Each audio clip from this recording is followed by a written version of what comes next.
Good evening, and welcome to the PCC Forum. It's wonderful to see new faces at the forum.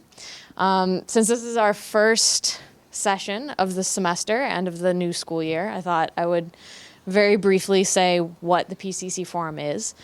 It was begun as the Interdisciplinary Dialogue Forum by Adam Robert, who's right next to me, and J.J. Cunnington, who was in the anthropology program, so is bringing together the perspective from PCC and the perspective from anthropology, and bringing in different the different ideas that are present throughout CIS. And IDF continued over the next few years, and then Matt and I took it over in the fall of 2011. And it changed into the PCC Forum. And we started bringing in some speakers from outside of CIS, as well as continuing to draw on our own student and faculty population. So now we're entering our fourth year doing this. And we have 4 other forums throughout the rest of the semester. Ed Bastian will be coming in. What university is he from? I don't think he's at a university. Oh, okay. He's a private teacher of helping people create their spiritual paths. We will be having a private teacher helping people create their spiritual paths. Ed Bastian, he's a friend of Robert McDermott's, coming to speak on October 4th. And then October 23rd, we'll have Travis Cox, who's a PCC PhD graduate, coming to speak on his work. And then in November 14th, Elizabeth Allison will be presenting on some of her research. And then to end the semester, Robert McDermott will be speaking about wisdom and Sophia on December 5th. So that's just a little of what we're going to be doing this semester. And actually, starting in the spring, we're wanting to look back at, in a way, how IDF started, bringing anthropology and PCC back into dialogue, so that's going to be incorporated in our planning as well. So I'm going to turn this over now to Matt Siegel, who will introduce our panel. Thanks, Becca. I have the pleasure of introducing some very good friends of mine and fellow philosophical conspirers. I'll just go from right to left. This is Adam Robert. He graduated from PCC in 2010, 2011? You did a thesis, you graduated 2012, 2011. Real-time fact-checking here. Adam is continuing to do research and go to conferences, to publish, and he blogs at knowledgeecology.com. A lot of great stuff on there. Adam is also a member of the Center for Writing and Scholarship here at CIS. So if you do a thesis or a PhD dissertation, you'll have to get it by this guy in order to graduate. Next we have Kim Carrefour, who is also an alum of the PCC program. She got her master's and then has gone on into the Ecology, Spirituality, and Religion program, helping to give form and life to that very young but exciting program. And then next, we have Sam Mickey, also a PCC alum, who is now a professor at USF in the Environmental Studies Department. The 3 of them presented several weeks ago at the International Big History Conference. They gave versions of the papers that you're going to hear tonight, and I'd say there were a couple other PCC students there, and Rick and Brian and Sean were also there, Linda Sheehan and Mary Evelyn Tucker, who's not a professor here, but definitely associated with the school, and Bruce Thompson, another PCC adjunct professor. And I really thought that PCC brought some life into this concept of big history, some meaning, if you will. And though this is a repetition of that panel that they gave at that conference, Those of us who study process philosophy know that every repetition comes with its own creative differences. So I look forward to hearing how the material you're presenting to us comes across in this environment. So I'll hand it over with that to Sam, who's going to begin. All right.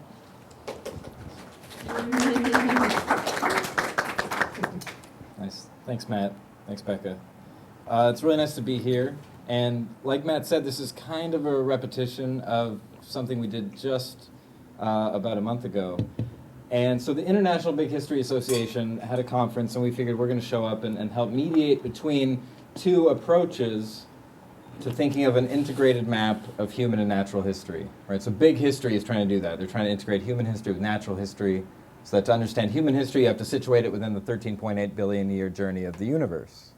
So our idea was we wanted to bring what we're doing and see how that can help, right? How can that help with what Big History is doing? And how can that help mediate between Big History and other approaches that are very similar, right? Like Epic of Evolution, the universe story. There's a lot of people doing similar work that are trying to bridge that gap, right? Trying to bridge the gap between the kind of two-leveled approach to the universe where we think that there's humans over here and then nature over here.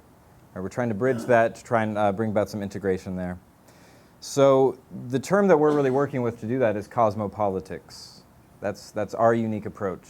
It's a little different than Big History. It's not the same as the universe story. It's a slightly different lineage, a lot of overlap with both. So that's what we're going to be introducing here tonight is what is cosmopolitics, what can you do with it, who's involved, right? What are some of the names and ideas and practices to associate with it. So that's enough background to what the repetition is. I think overall my paper might be the most different because I don't have a paper, and so I couldn't, when they were like, repeat it, I was like, I should have written something that would have helped me repeat it. But I know that the other two we've definitely revised it, the process is ongoing. But basically what I want to do is introduce the idea of cosmopolitics and really let Kim and Adam kind of fill you in with the details. Let them do the hard work, really, and all the heavy lifting. I'll just kind of introduce what they're doing and kind of situate their approaches within this larger history of what cosmopolitics is. So what do we mean when we say cosmopolitics? It sounds a lot like cosmopolitan. That's probably the word you hear more frequently. If you're just watching the news or reading political theory, you hear a lot about cosmopolitanism. So the origin of the word comes from ancient Greek theory, the Cynics in particular. It was Diogenes who's reported to have first said the term. Somebody said, where are you from? What nation do you belong to? And he said, I don't really belong to any particular nation. I'm a citizen of the world, cosmopolite. Right? So polite is a citizen, cosmos is the world, right? I'm a citizen of the world. Which it's not sure exactly what he meant by that. Did he mean that he's really a citizen of the world or that he just doesn't care about Athens, right? Because cynics, right? It's hard to say.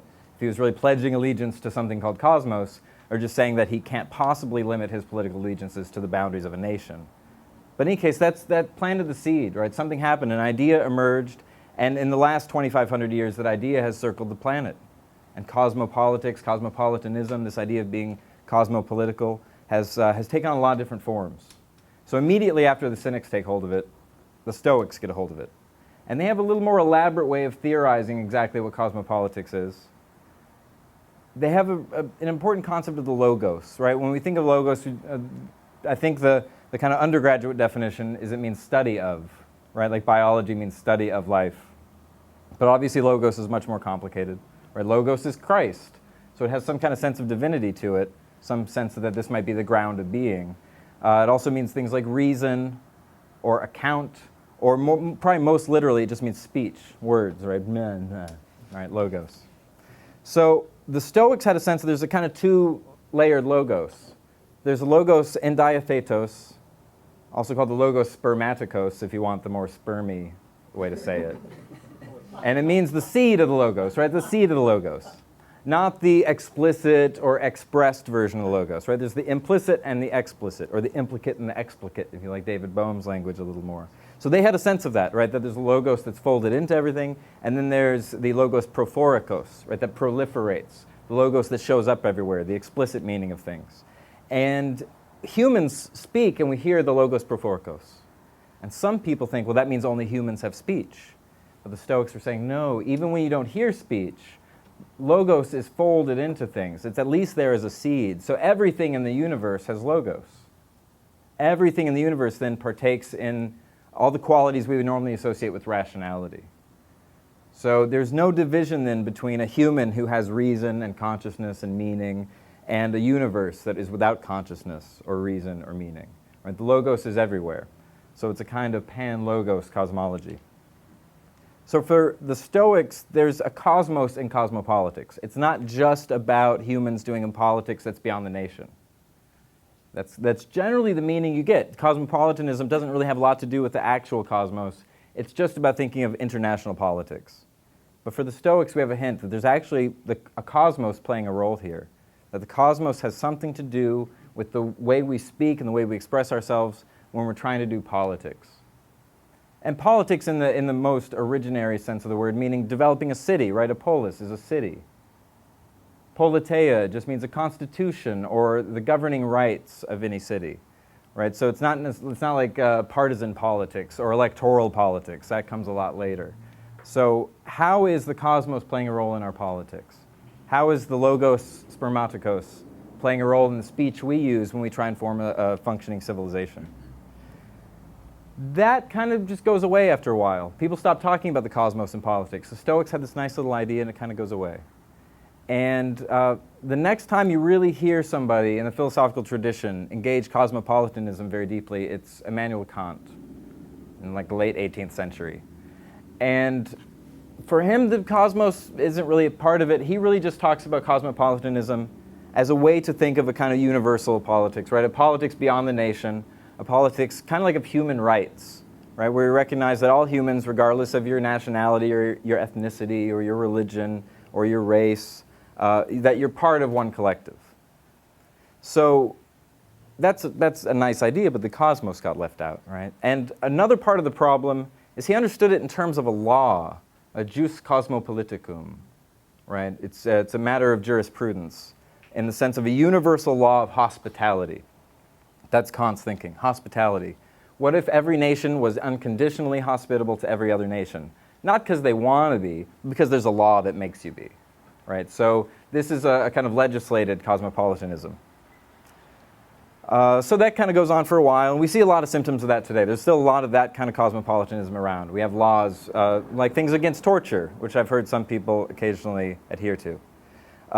But in any case, something new happened in the middle of the 20th century. Emmanuel Levinas, the phenomenologist, he starts picking up the term cosmopolitanism. And for him, he's explicitly drawing a contrast to Kant.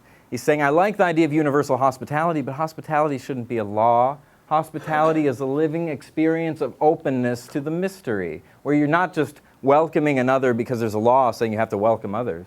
You're welcoming the other because you're open to the mystery of the other, because you're responding to the call of something that's completely beyond words or beyond concepts, right? The other.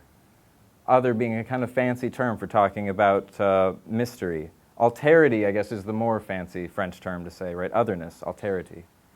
And so we have a kind of ethics of alterity. Very different than Kant. It's not about a law telling us to be hospitable. It's about responding to singularity. Every being, every collective, every group is its own singularity, and you need to respond to everything on its own terms and welcome it on its own terms. Cosmos still, though, not really showing up. People would ask Levinas, do you think a dog counts as an other or a snake? And he's like, I don't know.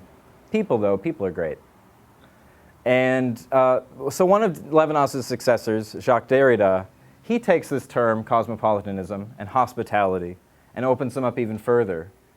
And that's what you're really going to hear from Kim. She's kind of representing the Levinas-Derrida side of the cosmopolitical equation. And as we'll see, for Derrida, it does open up beyond humans. It's not just about having hospitality toward other humans, a kind of ethics of anthropocentrism, you could say. It's something beyond the human sphere where every other has that ethically compelling force of the holy other mystery. Presumably even like inanimate objects, right? Not just other animals, not just plants, but even chalkboard and window and things like that. So that gets pretty strange. It gets a lot more radical than anything that Kant would have imagined. So that's kind of one trajectory, Right? From Kant, you have this thing going on with Levinas and Derrida. So I'll let Kim explain that more, because I don't know. That's all I have to say about that.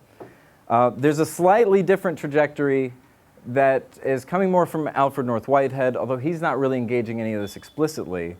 It's coming from a Belgian philosopher, Isabel Stengers, who does draw a lot on Whitehead's work. But also in contrast to Kant, right? So they're trying to think, they're like, Kant had this nice idea of cosmopolitanism, but clearly wrong, for a variety of reasons. And so whereas Levinas and Derrida want to emphasize that we don't need a law, we need a kind of experiential openness, Stanger says, yeah, we don't need a law, we need experiential openness, sure. We also need the cosmos. We need to bring the cosmos back into this equation. Otherwise, saying cosmopolitics doesn't really help. So that's one of the reasons that she says cosmopolitics and not cosmopolitanism. The word cosmopolitanism has kind of been colonized by this humanist tendency to think that we're just talking about international politics. Right? So cosmopolitics is a way of not saying that we're beyond politics, but of asking a question that politics really can't appropriate. Right? Asking a question of that logos spermatikos, that enfolded part of the logos that all of our explicit expressions really can't get hold of. Right? So we're trying to ask that question. So she starts asking the question of cosmopolitics. So cosmopolitics isn't an answer, it's not a solution, it's the name of a challenge, it's the name of a question of how to compose a collective that's inclusive of humans and non-humans. Which, right, historically, hasn't really been done, and certainly not on a global scale. The idea of composing a collective and developing a constitution has generally been pretty humanistic, right, from the Greeks onward. And so this is pointing the way towards something like a planetary civilization. A civilization not just about humans connected to one another globally through finance and trade and things like that, right? But humans connected to one another and to their planetary matrix, to our evolutionary heritage. So we're trying to develop a politics that's grounded in that kind of ecological and evolutionary worldview. A few other things about Stengers. One is that the knowledge that you use to do cosmopolitics is pharmacological knowledge. She develops a kind of political concept of the pharmacon, or drug, but it doesn't sound as good in English. Pharmacon somehow sounds a little more theoretically appropriate for talking about politics. But the point is, and Derrida has a lot to say about the pharmacon as well, and he's written a piece on Plato's pharmacy. And the basic idea is that a pharmacon is something that's either a remedy or a poison.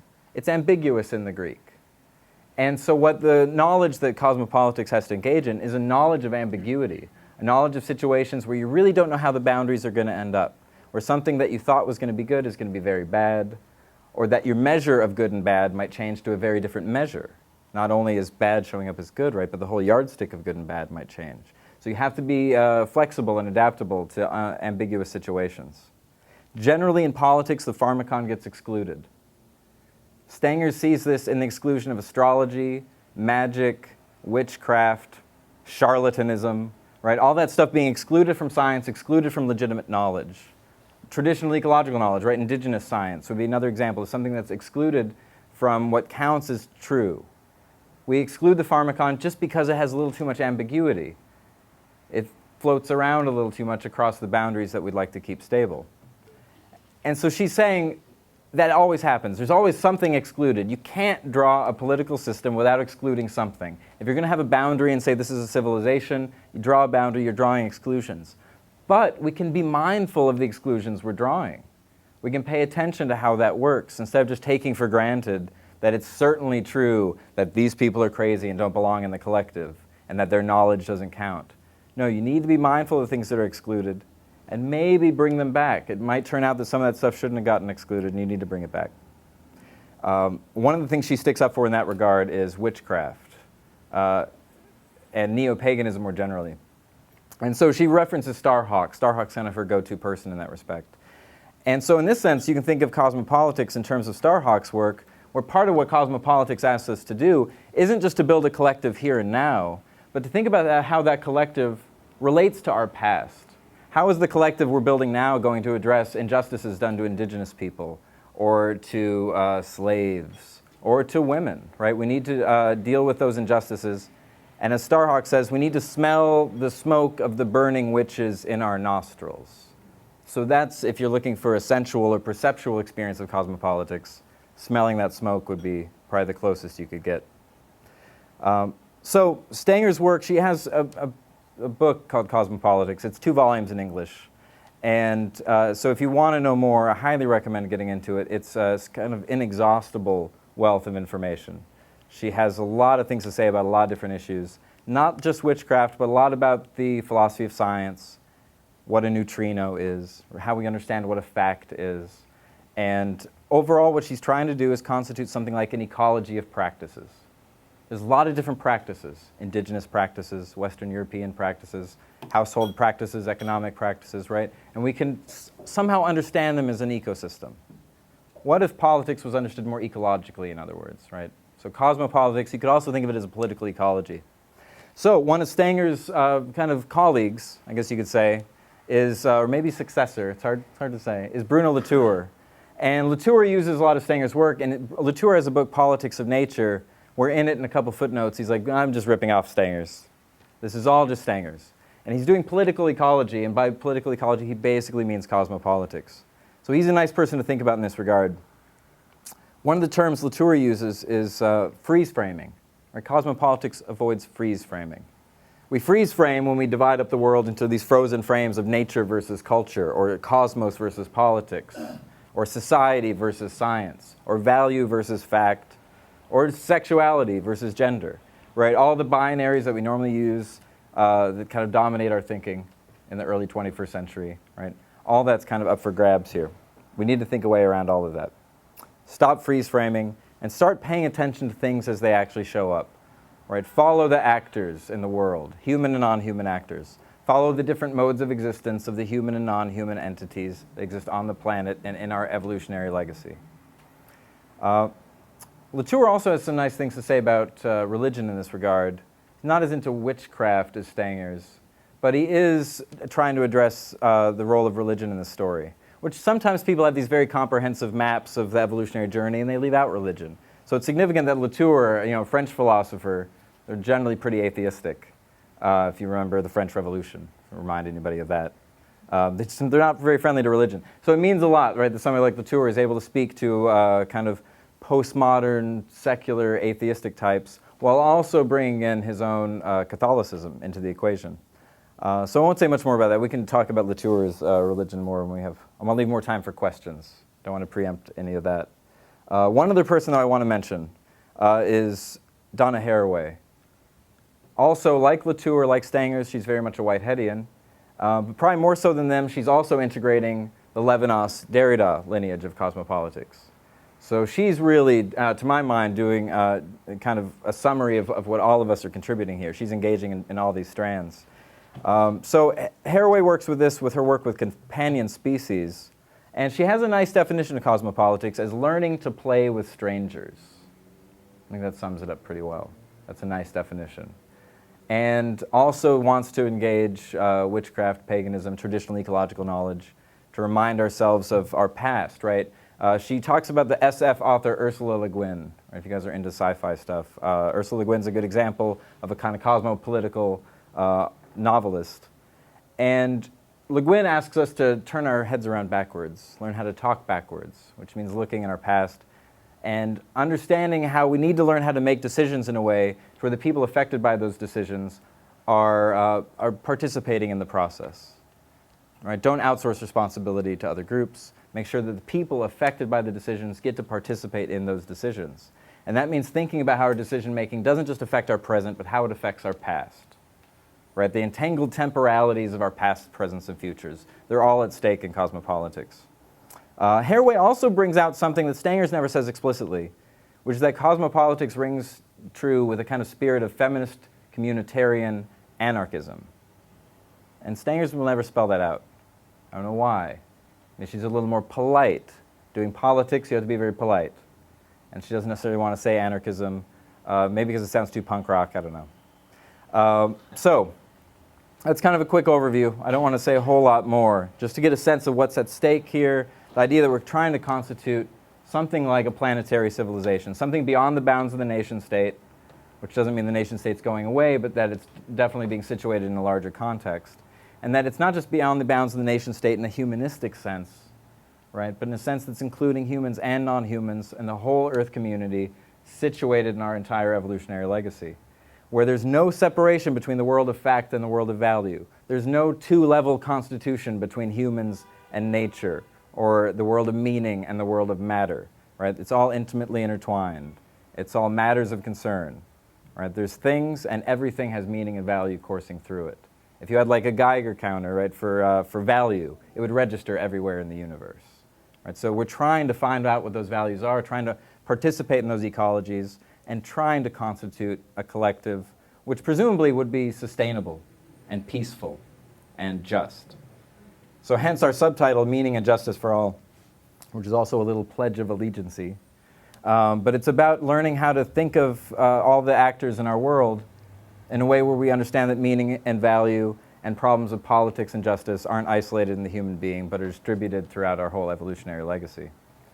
So I'll pass it on to Kim and Adam. Kim will have a lot more to say about the justice side of the equation, right, and how Levinas and then, more importantly, Derrida kind of opens up an opportunity for us to do cosmopolitics. And then Adam is going to draw a lot more on this kind of Whiteheadian tradition, focusing more on biological sciences, people like Jakob von Uexküll, or more contemporarily, Alvin Noe.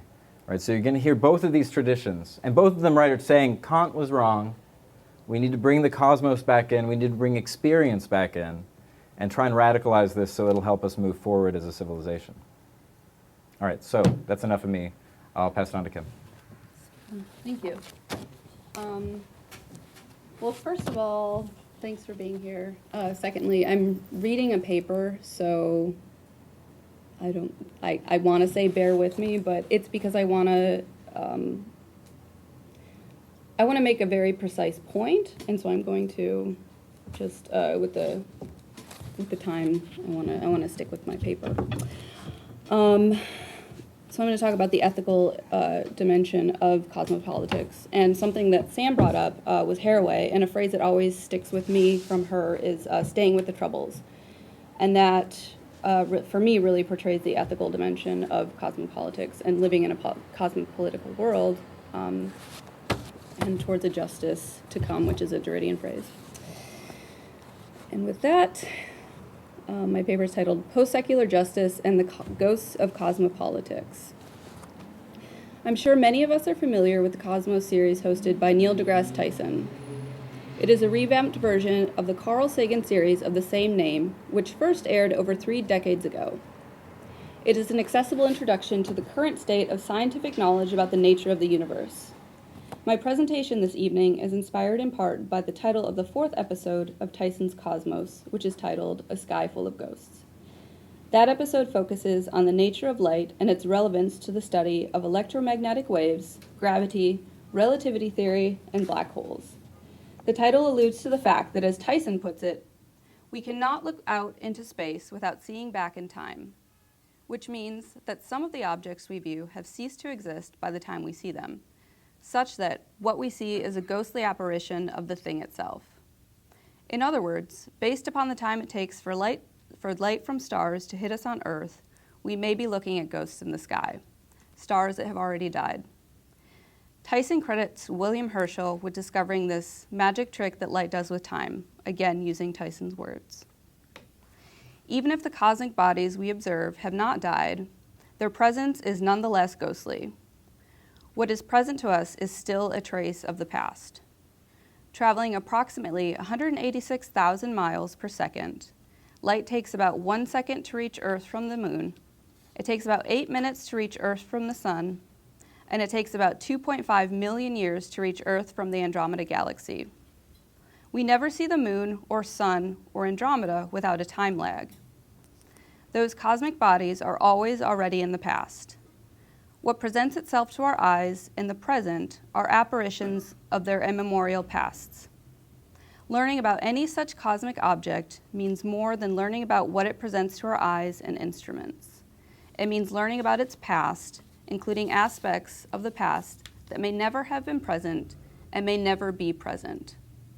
For example, Tyson mentions dark stars, which are never visible, but their existence can be inferred by tracking the movements of other nearby stars.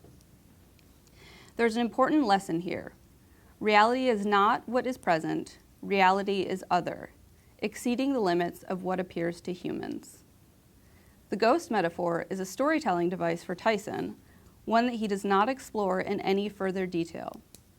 However, I want to consider the possibility that Tyson's haunted cosmos is significant not just for understanding the relationship between time and light, but for understanding our collective ecological history, as well as the ethical dimension of cosmopolitics.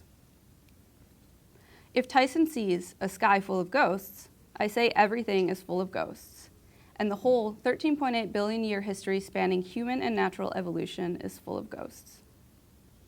To elaborate on the role of ghosts in a philosophically robust concept of history, I turn to the philosophy of history expressed in Spectres of Marx, a work of deconstruction by the French philosopher Jacques Derrida.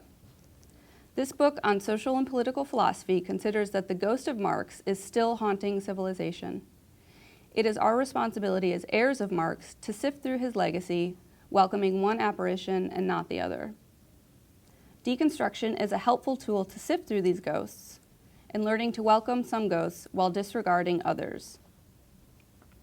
Before moving further, I would like to describe the school of deconstruction a bit further. Derrida coined the term deconstruction in the 1960s. It is a form of philosophical and literary analysis. Deconstruction points out that all of Western philosophy and literature is based on a metaphysics of presence, where intrinsic meaning is accessible by virtue of pure presence. Deconstruction often gets lumped in with critique. People often think that deconstructing is a synonym for criticizing.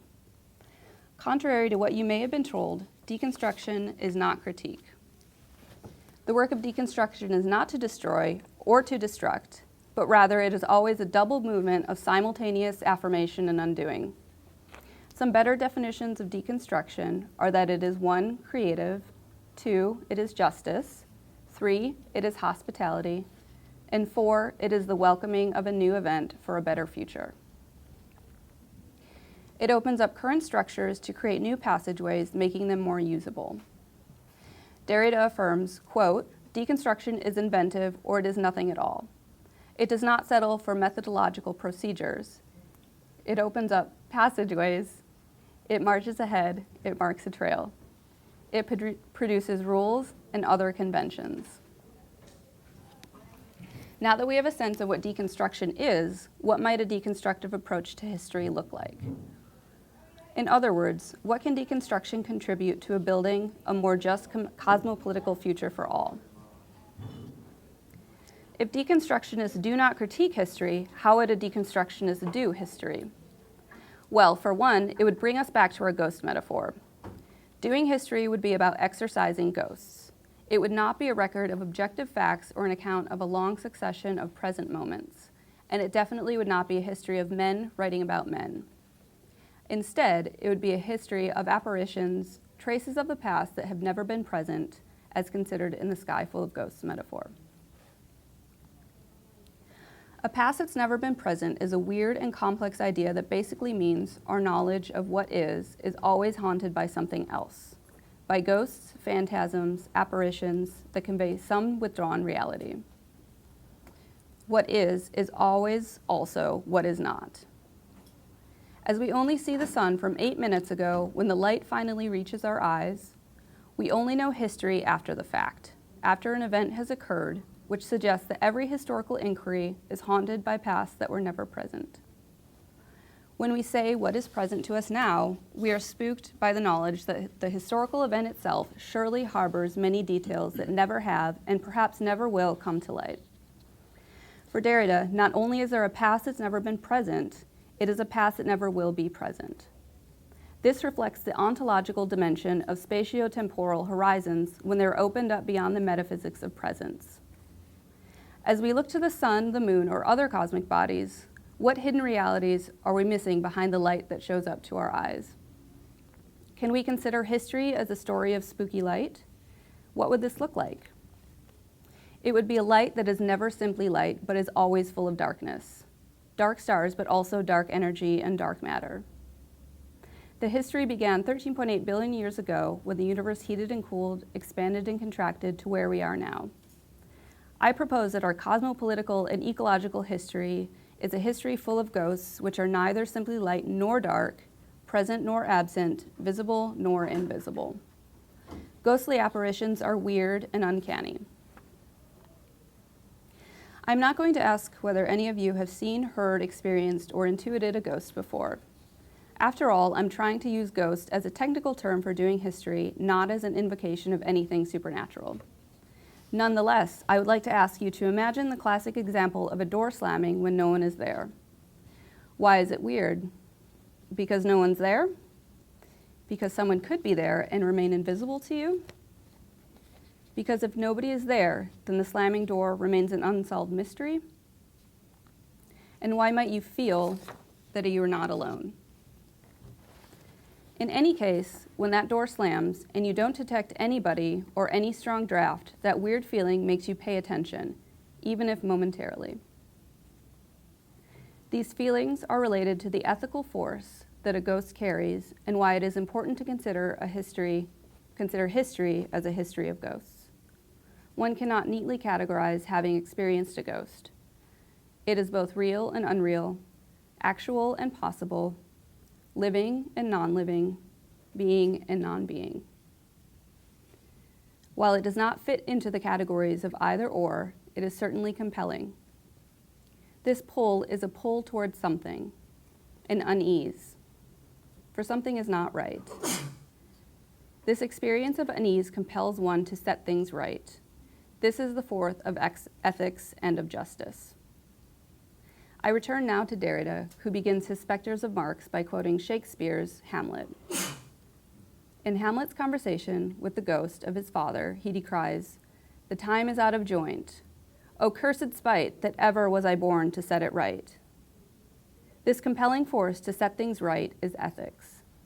Being born means being compelled to set something right, even if at some times it causes one to curse his or her own birth. One should not assume that to be born is to know how to live. It is more just to admit that one does not know and act from that space than to close off all possibilities of learning to live more justly.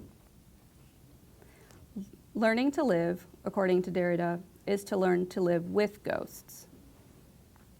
This does not necessarily mean we create seances or pull out Ouija boards. This means that ghosts call for our attention and demand our respect. Attending to them is our duty as a human, as citizens of the world, and members of the cosmopolitical whole. Where do these nagging memories come from? Who's doing the nagging? Is it serving a purpose? And why doesn't it go away? Can something make it go away? Tending to these nagging memories, these fixed ideas, instead of ignoring them, starts to bring justice to the ghost of memory. We need to let these ghosts out, face them, and let their suffering and injustice guide our future. This is what I mean when I say that historical inquiry is a way of performing exorcisms. Exorcising the ghosts of nagging memory is a way of tending to them and giving them a hospitable welcome and a place at the table. A history of exorcisms would welcome all the others, the ghosts that were previously excluded from history and politics. The poor, the subjugated, oppressed, wandering and forgotten. This includes women, racial minorities, uneducated people, children, disabled people, animals, and the natural environment. What might a history of exorcisms look like? It would be tears and mourning, weeping for the unknown. It would not be certitude that an event occurred in the past, but a cry for a more just future to come. Tending to trauma is an example of this. Instead of tending to any teleological movement, welcoming the breaks in the teleology, the traumas of the forgotten, the oppressed, and the hurt. That hospitable attention will create a more just cosmopolitics. To recap, not only is the sky full of ghosts, all of history is full of ghosts. Deconstruction proposes a spooky metaphysics, a haunted ontology, which Derrida calls a hauntology, a hauntology. As considered in the Neil deGrasse Tyson example, what we think we are seeing is never exactly what we are seeing. The sun we are seeing is a trace, a past that we will never see as such. This is how Derrida can say, quote, "The dead can often be more powerful than the living," end quote. This is why our ontology should not be a simple matter, not simply about presence and what can be accounted for and recorded. This is where deconstruction complexifies, opens, and creates new spaces to welcome the other in the name of justice. Currently, the time is out of joint. One could say that the time is always out of joint, but for the sake of this talk, I will speak to the point that our specific point in history is out of joint. In our multifaceted crisis, which includes global financial instability, poverty, immigration, climate change, species extinction, water scarcity, ethnic and cultural conflict, to name a few, things have become so bad we've forgotten how bad they've become. In other words, in the words of Derrida, quote, the world is going badly. It is worn, but its wear no longer counts, end quote. We have forgotten, but it is not only humans that it is affecting. Quote, what is happening to age itself, Derrida continues. It strikes a blow at the teleological order of history, end quote. The multifaceted crisis is crawling with crowds of ghosts that demand our attention. Striking a blow to the teleological order of history opens up possibilities for a more just future to come.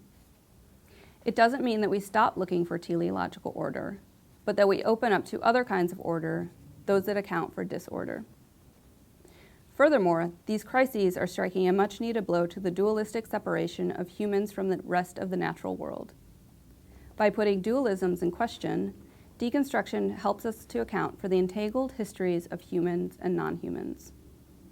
Although, as many would suspect, Derrida is relatively anthropocentric. But when pushed on the issue, specifically by ecological deconstructionist David Wood, he opens up his ethics towards non-humans. If ontology is a hauntology, then a deconstructive history would be a history of the ghosts of trauma, a history of violence. This trauma would not only be individual trauma, but also collective trauma. It would not only include birth trauma and head trauma, but would open to the possibility that the Big Bang might be a form of trauma, a trauma that might go by other names such as the Great Birth or the Great Flaring Forth. It would include the trauma of non-humans as well as humans. History would not just be reporting about wars, but rather a cry for justice. If this history sounds religious, it's because it's entirely messianic. However, there is no determinate Messiah, no determinate religion, and no name for the absolute. This cry for a justice to come does not come with instructions or from any religious tradition. Instead, the call for justice issues from the singularity of an event, of encounter. It calls us to engage things experientially, empirically, and secularly. It is post-secular since it is a religion without religion, messianic without a particular messianism. For example, my cat can have the same compelling ethical force as Jesus Christ insofar it is an other. Derrida states, every other is wholly other, where the wholly other, which is German theologian Rudolf Otto's concept of the numinous, is every other. Even if we do not feel the ethical force, it is radiating out from all beings like light from Andromeda. We are called to engage with a world full of ghosts, each of which harbors a unique and compelling imperative. If every other is wholly other and has a unique imperative, how do we hear it? Let me make a personal example. During my former career as a wilderness therapist, I came face to face with a venomous and deadly copperhead snake. It sat inches from my face. As I looked into its eyes and it lapped its tiny red tongue at me, I experienced what an ethical imperative was. Speaking different languages, my verbal, cognitive-centric, rational language juxtaposed to the snake's nonverbal wildness, there was no lack of communication. We both communicated the same imperative, don't kill me, a reiteration of an old commandment, thou shalt not kill. Attending my responsibilities to the children of the school, I killed that snake. My encounter with the snake is an example of a post-secular justice. My life changed after that, and it took on a new direction. I was not the same person after the encounter. The snake's nonverbal, non-rational presence is an example of the ghosts of big history. There are forces, ethics and politics, that are always at work, whether we account for them or not. I came face to face with the snake, but it was not my snake that I saw. The snake had a world of its own, issuing its own imperatives. However, we had the same one: don't kill me. Attempting to resolve nature-culture dualisms is calling attention to a universe where everything matters. Even matter matters. However impossible it is to create space and build a just world for all the spooky things calling for our attention, this is our cosmopolitical duty and our responsibility as citizens of the earth. Thank you.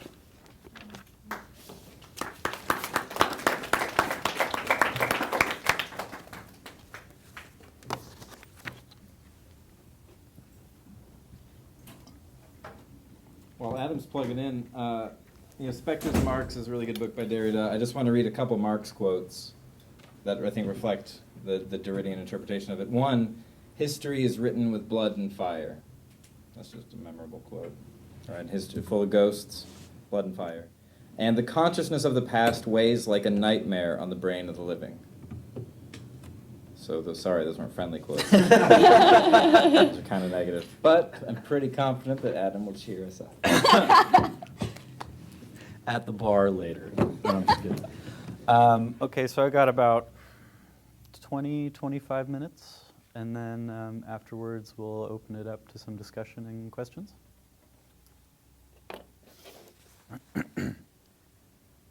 What is the significance of meaning in the context of evolutionary process? The central claim of my talk is that an understanding of meaning is necessary for an understanding of evolution at its most fundamental level. In other words, my argument is that we have to understand that which is meaningful to organisms if ever we hope to comprehend the history of evolution on Earth. To support this claim, I offer an aesthetic account of meaning in the context of ecological history. Ecology from this view is an ongoing entanglement of values, concerns, and decisions, and it marks the space where the division between matter and meaning breaks down. To advance these ideas, I draw on the works of Alfred North Whitehead and Jacob van Uxküll. Specifically, Whitehead's philosophy of organism and his critique of the bifurcation of nature into primary and secondary qualities provide important tools for thinking about the multicentric nature of ecosystems. Likewise, van Uxküll's account of Umwelten remains a cornerstone of contemporary ethology, which is the study of animal minds and behaviors.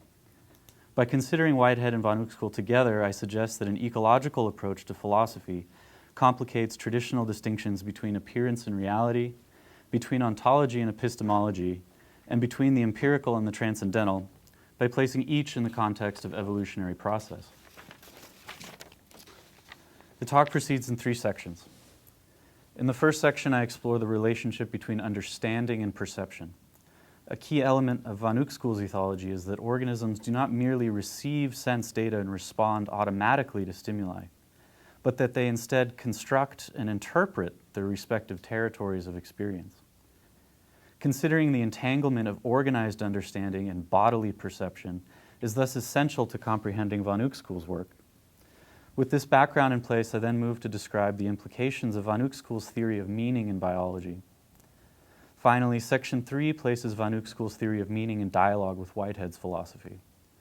With van Uxküll and Whitehead, I argue that the values, concerns, and decisions of organisms are not epiphenomenal features of evolutionary activity, but are in part constitutive and driving forces within evolution itself.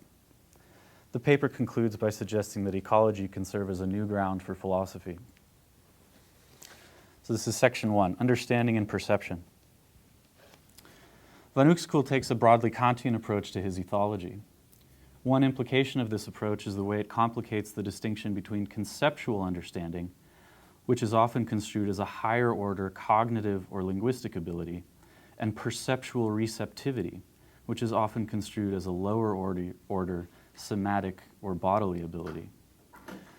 Much in the same way that Kant recognized that humans do not just receive sensory information, but also organize and shape it in a particular way, van Uxküll imparts an experience-shaping capacity to all living beings. For van Uxküll,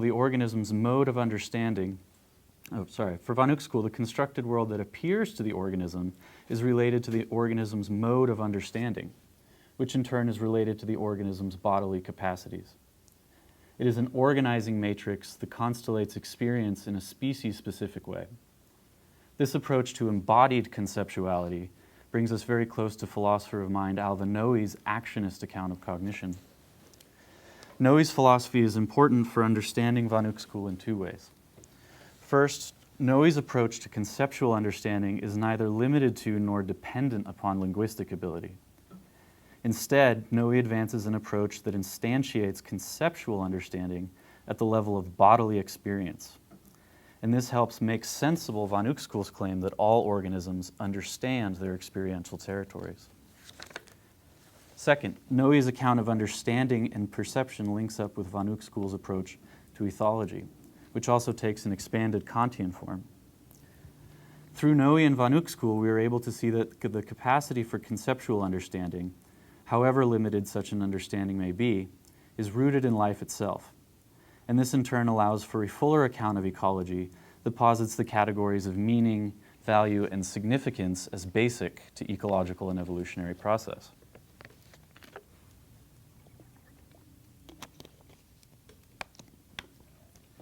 By linking conception to perception at the level of an organism's body, Noe suggests that some forms of understanding do not require language to emerge. One form of non-linguistic understanding is sensory-motor understanding. Sensory-motor understanding refers to the skills through which we gain access to different elements within our physical environment as we move through it. Linguistic understanding and sensory-motor understanding are both instances of what Noe calls styles of access. Stated another way, for Noe, thinking is a style of access to phenomena, just as physical movement is. And both styles of access are related to types of worlds rendered present through their respective skillful means. Here, knowing minds are not different in kind from moving bodies. Noe writes, "Thought is not prior to perception, nor is perception prior to thought, and that thought is not prior to experience. Experience is itself a kind of thought." Emphasizing the thought-like nature of perception and the perception-like nature of thought, Noe suggests that aesthetic experience is the paradigm case of all perceptual experience. So this is section 2, moving it into von Uexküll's work. Aesthetic forms of experience constitute what von Uexküll famously calls the Umwelt, the appearance world, the surrounding world, the world picture, or the dwelling world. For von Uexküll, embodiment is the site of every form of experience. Each organism is a center of experience, and each cell within each organism forms its own center of experience. As a center of centers and as a center among other centers, the organism emerges at an intersection of appearance worlds, intuited in a myriad ways by a multiplicity of creatures. In each appearance world, different elements within the surrounding ecology are rendered present to the organism, while many others remain absent. Each of the elements within an appearance world remain unknowable apart from their appearance to a certain mode of interpretation. Noe's style of access is in this way a multi-species event. And here style is also related to meaning. By bringing presence to reality in different ways, each organism is participant in what von Uexküll calls functional cycles of meaning, where every carrier of meaning becomes the complement of the animal subject.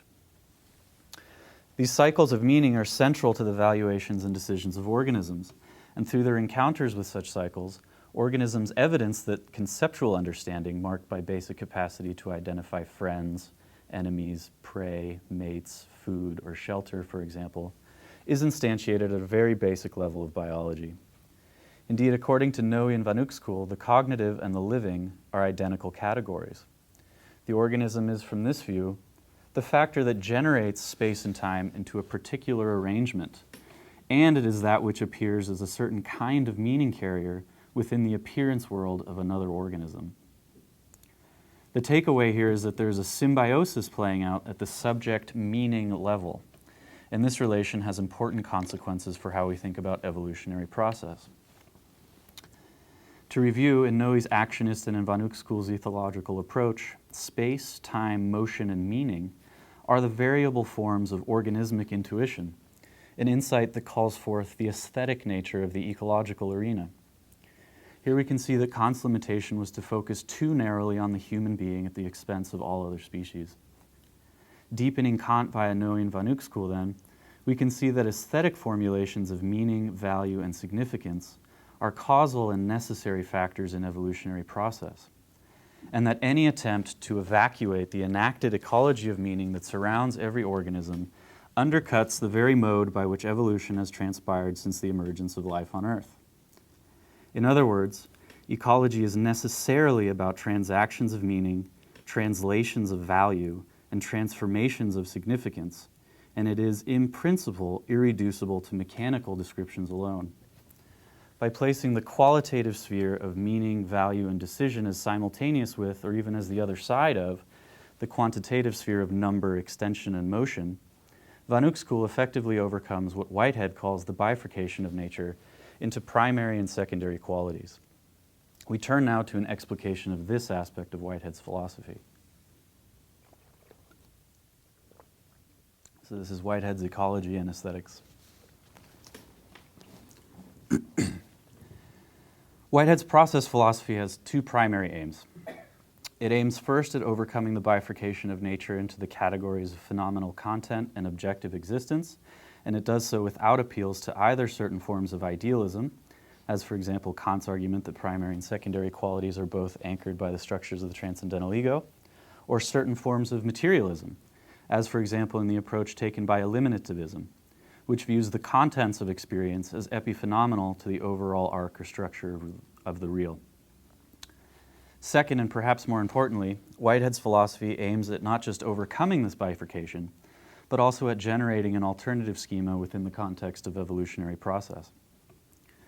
Both Whitehead and Vanuc school recognize that human existence is entangled within a larger ecology of experience and action. The question of access to reality is thus transformed to the extent that the knowing subject and the known world are placed within the same cosmic territory. We move from words and representations to actions and transformations, to one part of the cosmos articulating itself to another. However, while Whitehead is not strictly speaking a philosopher in the Kantian tradition, he is nevertheless indebted to certain Kantian habits of thought. These are habits that take us all the way back to Plato, in fact. Namely, in Whitehead, as in Vanuc school, there is the distinction between the way reality is partially disclosed or rendered available and the reality that escapes availability to perception. Indeed, for Whitehead, the organism is that creature which transforms reality and appearance through the folds and capacities of its body. And I quote Whitehead, "In this way there is an intimate, inextricable fusion of appearance with reality. The fusion is an activity or a gesture, an event or a method of partial disclosure that figures reality into a graspable form within a moving and temporary moment. This fusion, unique to each organism, has important consequences for how we understand evolution in that, from this view, appearances, decisions, and concerns play a constitutive role over time in the evolution of species." So here's the fusion that Whitehead references above. There can be no firm distinction between an organism's quantitative characteristics and its qualitative mode of evaluation. An organism's body is, to a large extent, an inherited form shaped by the ecologies of appearance and concern it finds itself within. Its mode of valuation is both outcome and participant within the aesthetic community of interaction, of which it is a member. Decisions, concerns, and values are enfolded into each organism, and sedimented over time and subjected to communal processes of evolutionary selection, become part of the diversification of species.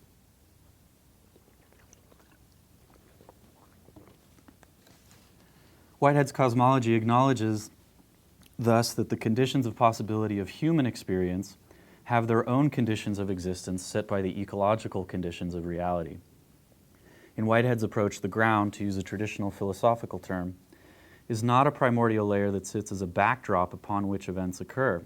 Rather, for Whitehead, the ground is a shifting and co-implicative terrain of diverse and evolving beings, a collision of multiple trajectories, lured in different ways by different concerns and possibilities.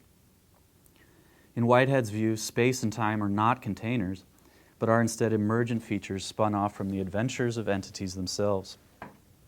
Stated in other terms, the conditions of possibility for human experience and knowledge are not Kantian a priori categories of the mind alone, nor even a fixed layer of some special substance. Instead, the condition of possibility for human experience, or any other being's experience, is a multi-species collective of other beings, both living and non-living. Whitehead and von Uexküll thus gesture toward what Vicky Bell calls an ecology of concern. The organism concerns itself with other organisms and is the center of concern for those organisms. The emergence, existence, and perishing of organisms, their actual historical adventures as living beings, are in this way predicated upon the risks and possibilities activated by the organism's aesthetic valuations and judgments. Such judgments are by their very nature not rule-based, but value-based, which is to say they are about situated and pragmatic concerns, possibilities, and constraints. In Bell's own words, to use the term ecology, then, is an attempt to name this creative moment of concerns between elements in relation with one another. So this is the last section, and then we'll have some discussion. This is a philosophical ecology. Through linking understanding to perception, by expanding the capacity for understanding to all organisms, and by rejecting the bifurcation of nature, we are now in a place to conclude this talk by briefly mentioning a few implications of this approach to ecology.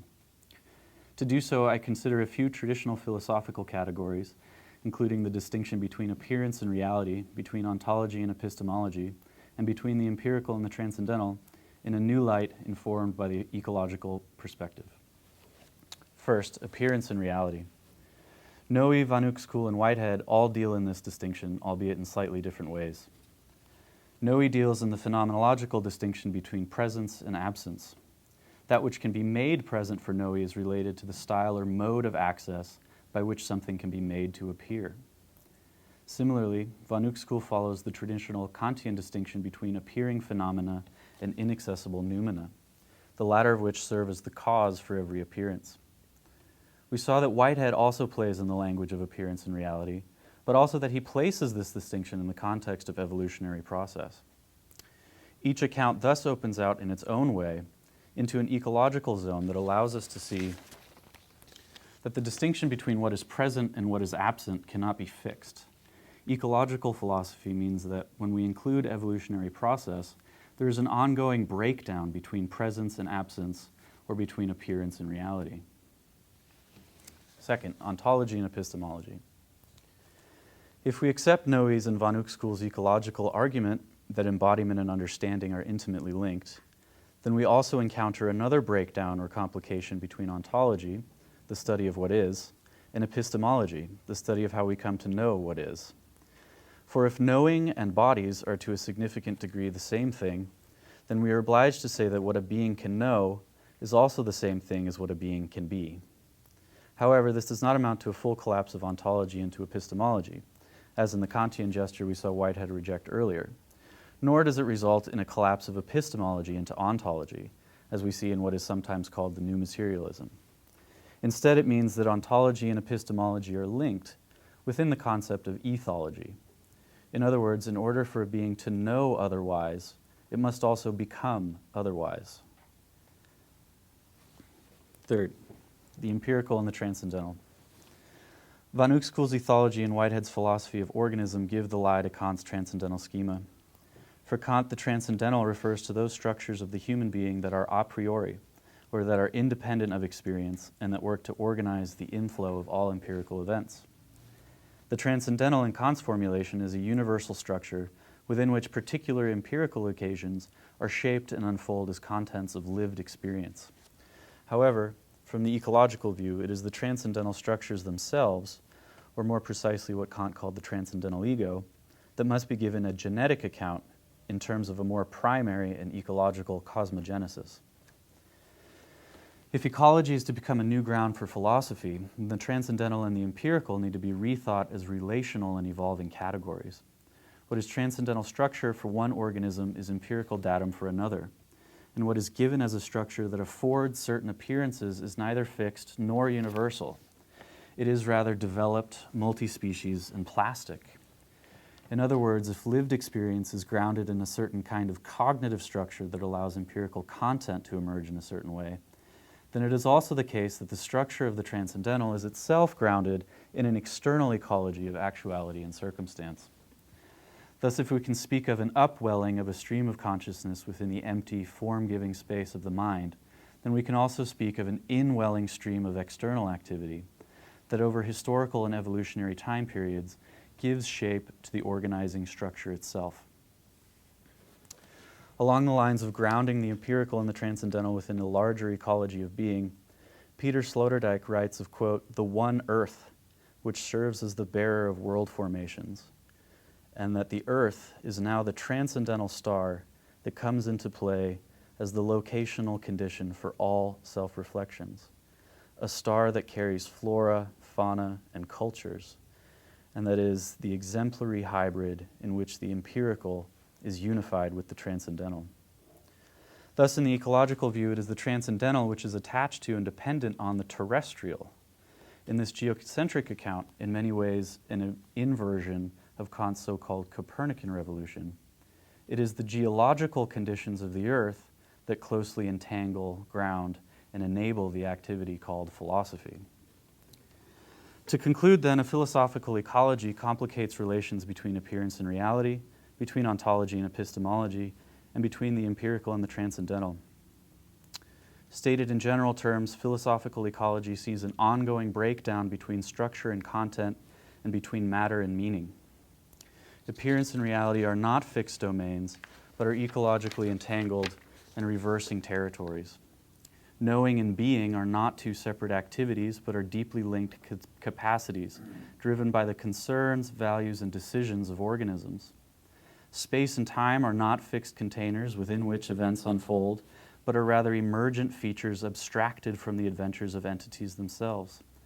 This means that ecology is not about organisms in environments, surrounded by them, situated by them, and so on, but that ecology is an event much more ambiguous in nature. The possibility space is itself ecological, evolving, and recursive. Reality in this sense has something like an ecological structure, and the cosmos is something like an ecological event.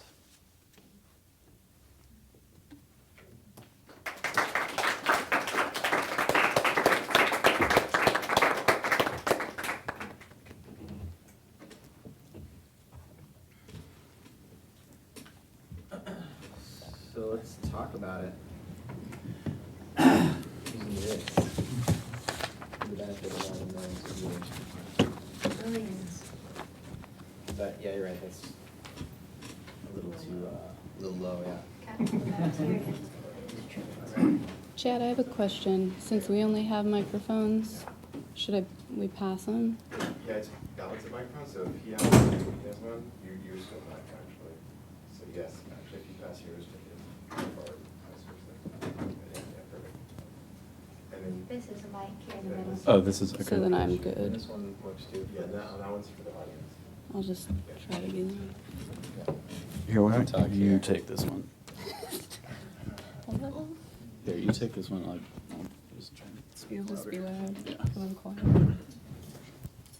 Testing. No? Hello? It's on, it only goes into the video. Oh, cool. Video V-boxing. Cool. Hi there. Greetings. I'm Emerson. Anyways, yeah, I'm really curious. So with this really important project, overcoming the bifurcation of nature, and then at this simultaneously, all these different sort of inner-dwelling subjects are raised. These, all the many centers within centers nested, and like the one Earth. And so, when we're wanting to do justice to the cosmopolitical community, then which sort of implies different beings, even with our language, how can we evolve it, or how do we do this tenuous balance of wanting to, suggest patterns and point out interrelationship between things? Like it's suggested there are different things. How do we do that without again, bifurcating nature by saying, you know, this is like, I'm a specific I that's different than that, when clearly the I is the other things as well. So what can we do about that? I don't know. It's an interesting question, thinking about, at the same time, everything we do affects our neighbors and people far away, and in that sense we're very related and connected. And then there's also this other sense in which you're you and I'm me, and that we're separate beings. So I think part of what is interesting about cosmopolitics for me is that it kind of lives in that tension of trying to acknowledge all of these different stakeholders or people who deserve rights, and some of those people are not human in this framework, you know, and so trying to be attentive to what are the needs of multiple species, what are the needs of multiple kinds of humans. You know, it's not so straightforward that there's just one kind of human even. And so I don't have an answer for you other than to say that I think cosmopolitics kind of emerges in that tense zone of, like Sam was saying in the beginning of the talk, any move you make is going to be an including and an excluding move. So who is being included and who is being excluded and why, and who is drawing those lines, and it's more of a practice of attentiveness to those issues than it is sort of a dropping down of a kind of map on where everybody gets a neighborhood and you belong over here and you belong over there and that kind of thing. I heard you say I is the other, and that sounds like a very, like a deep ecology sort of way of viewing the world, which is definitely nothing wrong. Well, there are pros and cons to that, but there's also neglects paying attention to the alterity of all other, which Sam said alterity just means otherness. It's a fancy word for otherness. And that this withdrawn element will never show itself. The basis of reality is that there is the other, like the presencing, absencing of every encounter. So for justice, in the ethical dimension of a cosmopolitics, like what I mentioned with my encounter with the snake, was that I think the thing for me, I felt the me that I always thought was me just drop out, because the intensity and the singularity of the event, of the encounter, my animal body just kind of like I felt my instincts, I felt all the experience of a me that was both me and not me. And so the takeaway from that for me was that we just never know, and encounter is the important thing. Encountering and staying humble. Coming, like, you know, face-to-face encounter, but don't preference the face-to-face, because then there's always the withdrawn element that needs to be attended to as well. Yeah, so you can see, right, that, you know, Adam's coming from a kind of different angle from the kind of Derridian thing Kim's doing, and yet I think you see how those intersected, right? That Adam's saying, well, it's basically about attentiveness, and then Kim's saying, oh, it's about encounter. You have to stay with the encounter. One of the phrases Haraway always says is stay with the trouble, which basically means, yeah, it's hard. And the nice thing about bifurcating nature is you bifurcate it once and then just keep going. But to not bifurcate nature means vigilance, that you just always have your eyes open, and you have to stay with it, stay with the trouble, stay with the friction. One of the things would be we'd have to start honoring vernacular values, right? Instead of privileging the right way of saying things, the Queen's English and things like that, but to start recovering all kinds of vernacular values and giving those kind of the attention they really need. That'd be part of the speech on a personal level, right? To kind of keep it loose as a goose, and don't let a kind of hegemonic homogeneity determine the way that you're speaking. So I think that'd be a big part of it. On a more institutional level, part of what this would mean is that if there's trade agreements being written between countries, make them revisable. That's a tiny thing to do, right? But right now, with a lot of free trade agreements, it's like this pretty binding contract that you can't get out of without all kinds of negative legal repercussions. So opening up to revision, basically, to make sure that all of our categories are always revisable, always situated in an evolutionary process, that you never think something's written in stone. Even the Ten Commandments, literally written in stone. And we're like, no, we can revise them, which I guess is what Jesus did. Wasn't that Jesus' thing? So yeah, revisability and openness, I think, would be part of it. And vigilance, keeping your eyes open.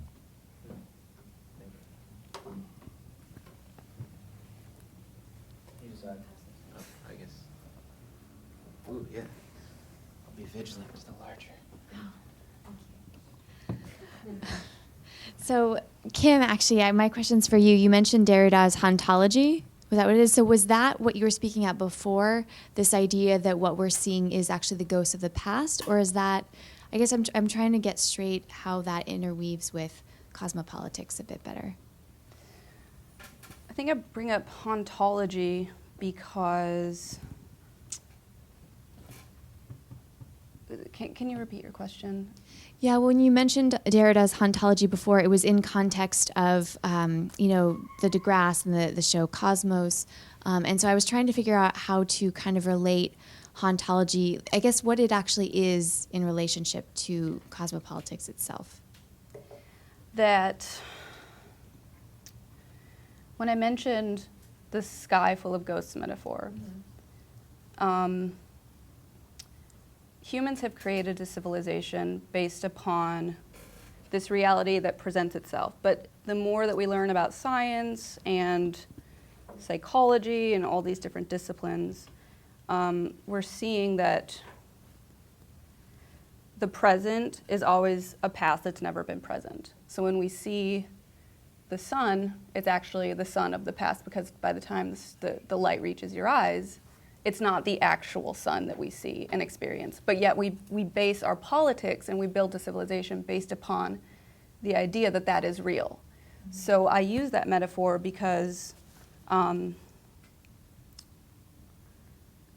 ontology is a hauntology. It's always, we can never fully know, but yet we have to make decisions based upon the fact that we can never fully know. We have to create a civilization that includes all others, although how are we supposed to know what a tree wants? And how do we make a decision when the tree wants to be in the city, but we need to build a building there? So it just kind of starts to touch on how do we start building a more just civilization, knowing that there are many ghosts that we'll never fully know. Especially Freud's discovery of the unconscious, the collective unconscious. We don't even know who we are because it's all the things that we will never know, we can never know. So that's kind of what it's referring to, the hauntology. Yeah, like Haraway's definition of cosmopolitics is learning to play with strangers. Yeah. Then we'd basically say that it's learning to play with ghosts. Where a stranger, in the sense of alterity, right, something that's other, and the ghost is just one of Derrida's many tropes for talking about the other. So yeah, it's not identity politics, in other words. It's a politics of difference. That'd be another way to say it. And the ghost is a good term to talk about difference. Yeah. Thank you. Thanks.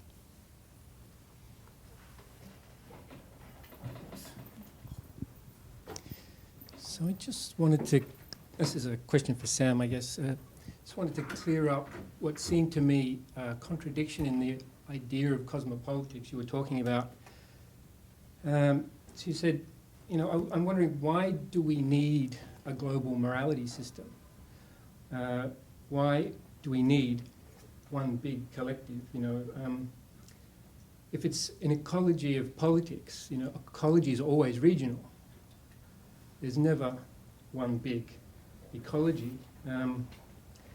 And there's this contradiction with anarchism. Anarchism, if it's anything, it is a system that despises centralized power. And I don't see how you can have a global morality system without a global coercion system. And, if learning to play with strangers means anything, it means respecting difference.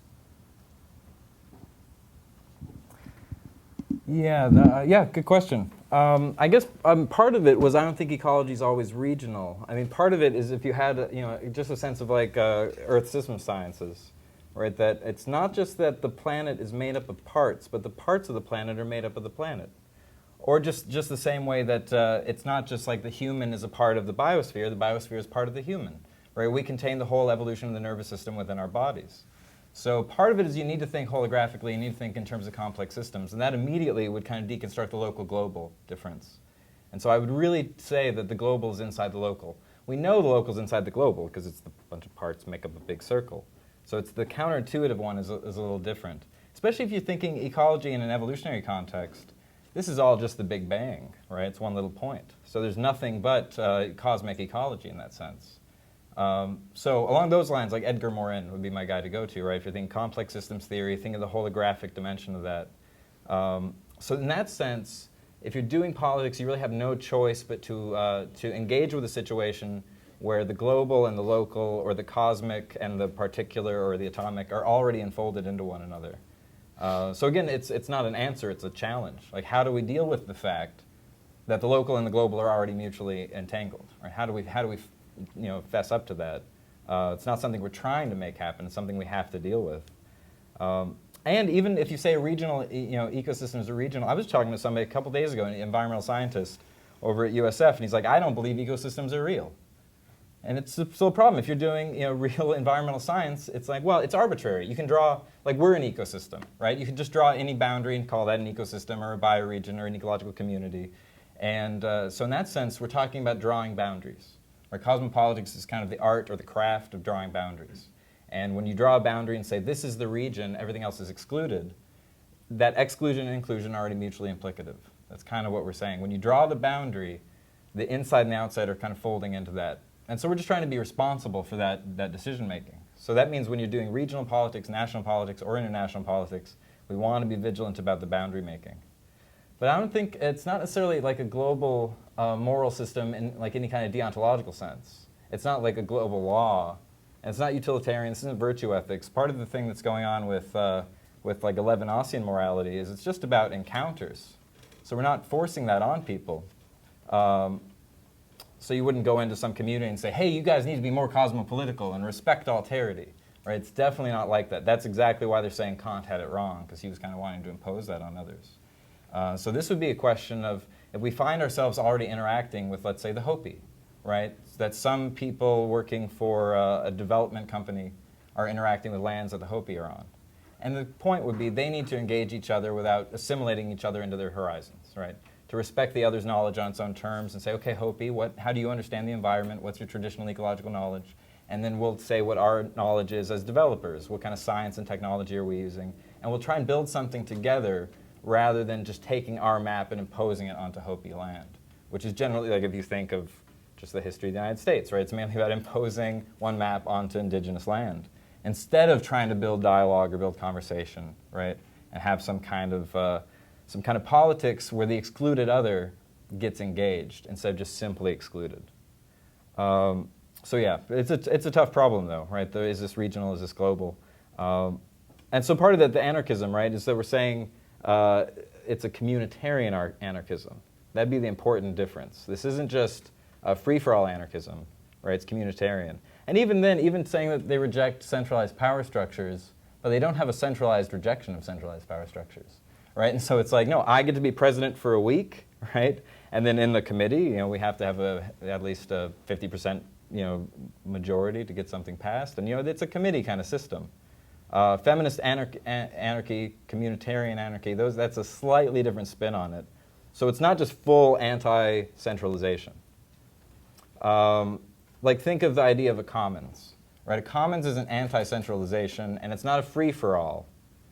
It's not private property. It's not public property. What it is people building trusting relations with one another over time. Anarcho-syndicalism might be more appropriate, right? Because we're talking about anarchist communities that would be linked to one another globally. Bioregionalism has a kind of same critique. People are like, this sounds a little too provincial, right? On the one hand, maybe we're too global. On the other hand, it's like we're a little too local with the anarchy thing. So that's a big challenge. I think that's why Stangers never says it's anarchy. She realizes that to a lot of people it sounds like we have written off centralized authority. And they're like, no, because if anarchy excludes central authority, it's an exclusion that we're trying to stay into dialogue with. Right? So it's not your daddy's anarchy. It's still about mutual aid and whatever Kropotkin was saying, right? But it's not an anarchy that just inherently rejects centralized power structures. So somebody like Stangers will still obey the central government. She probably still pays her taxes. I think Donna Haraway, likewise, still paying her taxes.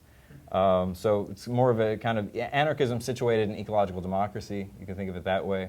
That's definitely the language that you get more from Latour. He would say this is a democracy, but instead of a democracy where it's just the human demos, that it's a democracy of things. Or Whitehead would say a similar thing, right? Democracy of fellow creatures. So in that sense, we could get more democratic language.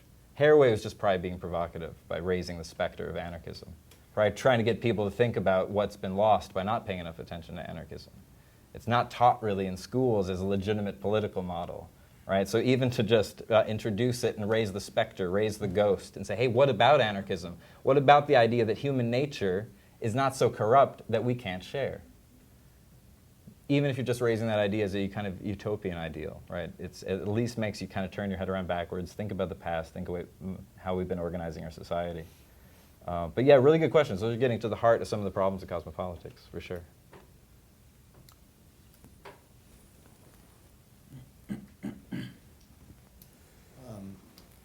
You're next. So I want to ask you guys a little bit about meaning and what it means and everything. Because, you know, speaking of like embracing difference, it seems like some of the, I guess the main opposition to this notion of cosmopolitics will probably come from those who identify as secular or atheists or materialist or just plain old natural scientists. They might say that, well, meaning is something that human beings need and produce and create and construct, and it's a sort of self-help definition of meaning that it's like the frosting on the cosmic cake that makes human life taste better, but ultimately we're part of a universe that doesn't care about us, and eventually we're going to go extinct, and so nothing we do ultimately means anything. That's a particular sector of the Earth population, right? And if you guys are trying to say that meaning penetrates far deeper into the evolutionary process that gave birth to humans, and that humans are, in our late capitalist phase, capable of enacting a particular kind of meaning that seems a lot like the sort of self-help, human self-esteem type of meaning that the materialist, atheist, secular person would embrace.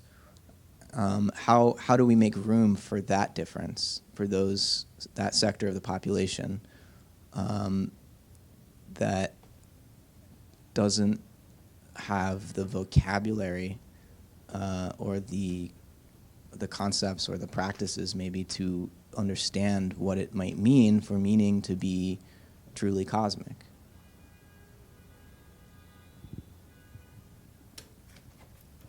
I want to reiterate what Adam said in his paper, that, and correct me if I'm wrong, meaning is basic to evolution.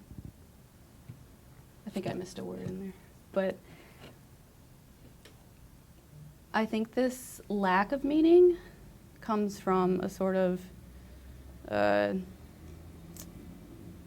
the pinnacle of an individualist, reductionist society, and I think those who experience the world without meaning I'm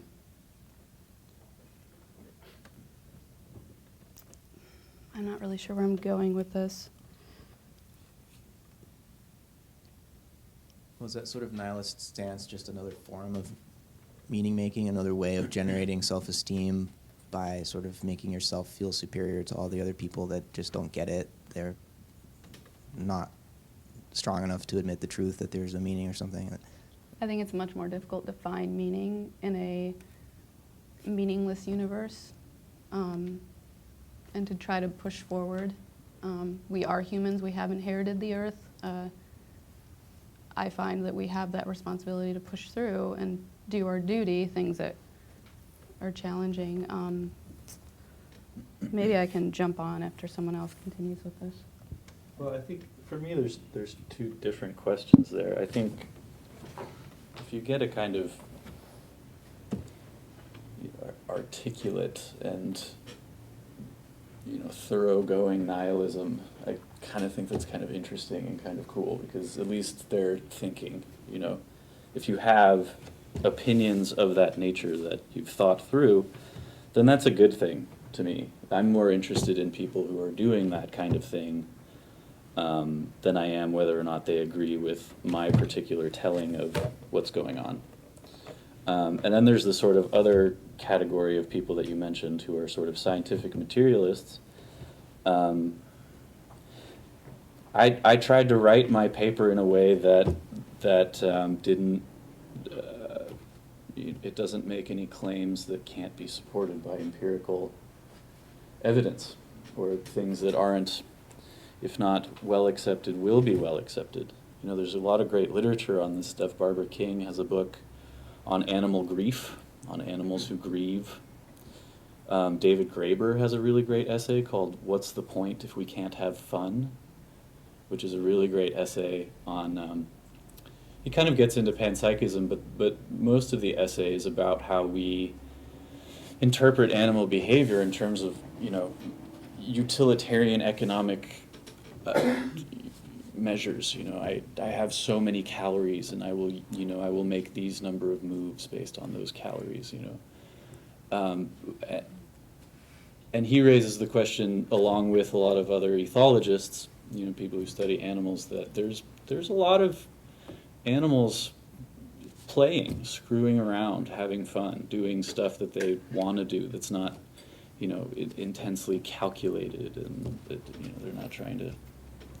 I don't want to say that there isn't this, you know, struggle for resources, because obviously there is, but that's another source. And then the Cambridge Declaration of Consciousness, which was signed in 2012, was, you know, I don't remember the exact number of, you know, biologists and zoologists who signed that declaration, but it basically is an acknowledgement of sentience throughout most of the animal world, including animals that don't follow in our evolutionary lineage, so animals that don't have the same kind of brain that we do, like octopi and other sea creatures that have a much more distributed nervous system, but they have a much higher level of intelligence than you know, an older kind of behavioral picture would tell us.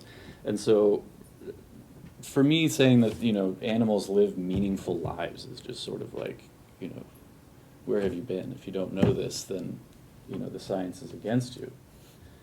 And then, but it's like that third category of people that really troubles me, that, you know, I jokingly call the pure nihilists, who have no idea what they think and don't think through what they think, who just think, you know, oh, there's nothing there, I haven't really checked it out. I haven't really checked anything out for myself. And so I wouldn't want to try and bring anybody over or convert them to what I'm doing, but just, you know, find yourself some good problems and see where they go. You know, see if you can't get to a more interesting place in life. And I think that would be like, you know, the start of, you know, maybe a conversation or something.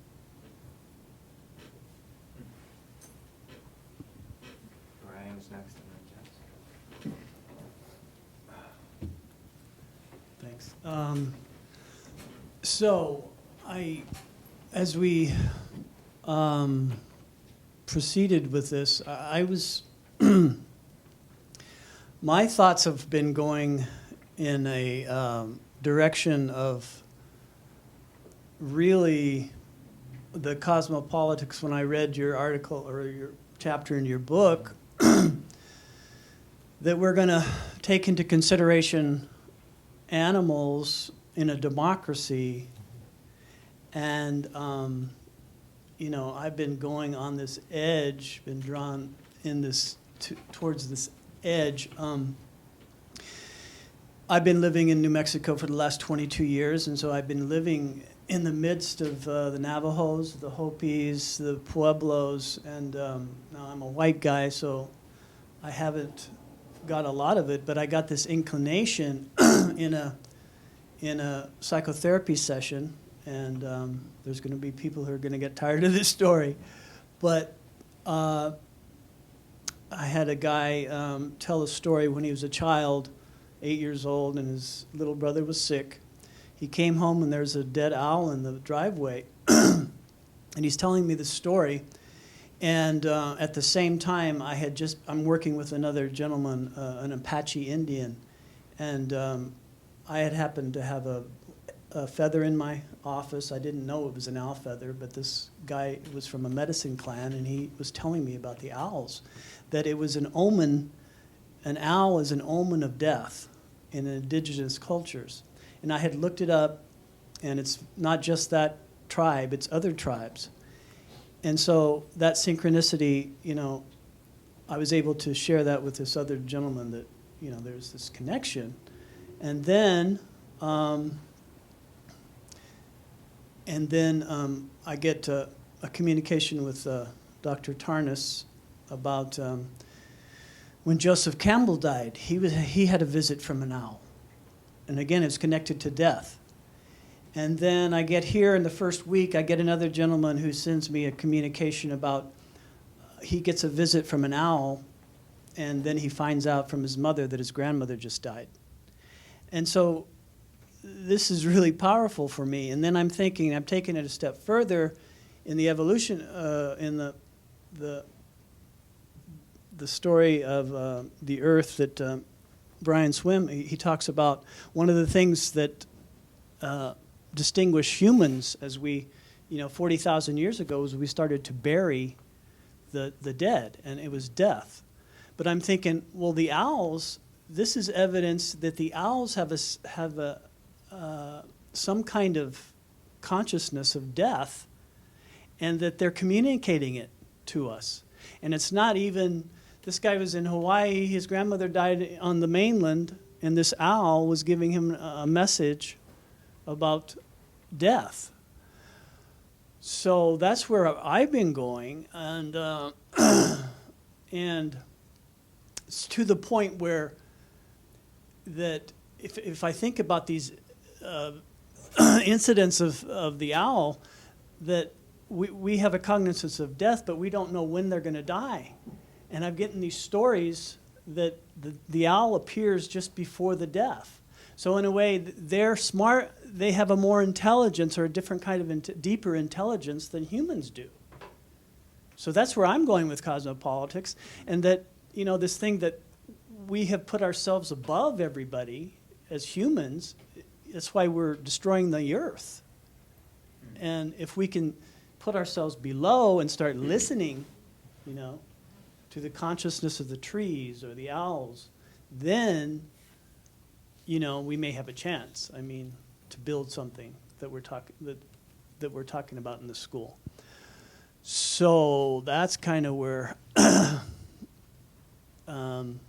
this school has been dragging me. I tell you. I still think they put some lysergic acid in the water at orientation. But anyway, so it's a very low dose, don't worry. So if you can comment on those, I'd appreciate it. Yeah, I think example of something that was going on in the 70s with the animal rights movement was people were like, protect the spotted owl and stuff like that. And environmentalists had a discourse about what owls were. That was just, affluent white people talking about owls. And there's nothing wrong with that. But cosmopolitics would say, well, we have to do some of what Latour would call the circulating reference. Right? You take an idea, you take a reference, but you circulate it around. Right? And that would mean not just between a lot of scientists, right? You want a soil scientist looking at stuff, you want a biologist looking at it, you want a chemist looking at it, but you probably want sociologists to talk about it too. So just within the sciences, but also between the sciences and traditional cultures. Right? And that, which is a thing that I think you'd get emphasized more from Haraway or Stangers than Latour probably, but they're all saying that same thing. And so a kind of democracy of knowledge would mean that when we're including the owl into the collective, when we're thinking about how are we going to represent the owl's interests, how are we going to account for their interests when we're thinking of our political problems, we can't just include one telling of the owl. Right? We have to include a lot of different tellings, and that's going to include symbols. And so that the owl we're protecting isn't just owl as determined by a biological science, but is Joseph Campbell's owl. Right? That's part of the owl we're trying to consider. And especially if you think that indigenous people have evolved language systems and knowledge systems that are adapted to their place. So that means when we lose those symbols, we're losing knowledge about how to live sustainably on your land base. Right? So just in the practical interest of thinking how are we going to keep our civilization sustainable and build resilient communities, we need traditional knowledge intact. So that means when we're saving anything, we have to save a lot of different ideas, the whole ecosystem of ideas and symbols that surround the owl. we're trying to include all of that, which traditional environmentalism wasn't thinking of. They were just worried about saving like the species, kind of narrowly defined. But then when Haraway says species, she wants us to keep in mind all these different symbolic references, all the different cognitive possibilities, and especially something about the way that an owl might help us mourn or help us share in suffering, so that when we lose a loved one in our human community, we're sharing in that suffering with the animal community. So it's a whole ecological community grieving together, right? So the benefit of that is much higher than just saving an owl for like a gene bank and just trying to save it as a genetic object, or we're trying to save it also as it participates in our knowledge. So yeah, a really great example, right? Because synchronicity is about a universe that is saturated with meaning. I would say probably a universe that doesn't have any meaning, but a universe that is meaning, right, through and through. And so in that sense, Cosmopolitics is very much about synchronicity, although we don't know anybody drawing those connections explicitly. But it's certainly up for it. It's right there.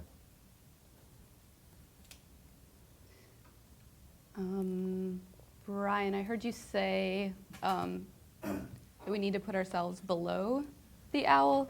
I'm using it as an opportunity. I'm not critiquing. I think the sort of justice and equality for all would be to how to imagine putting ourselves equal to the owl, which to me, when I think about it, is much more strange and difficult. No easy answers, it seems. I guess affirmative action. No, That's a good one. I remember when I was working in the wilderness, and I did wilderness therapy, and so there were a lot of troubled teens, and it was many difficult groups. And I had a friend who was working with a youth group that wasn't cohesing at all. And as a person, you sit there and try to figure out strategies and how can a group come together? How can we get Joe to love himself, or learn to have a better relationship with his mom, or deal with Kristen over there?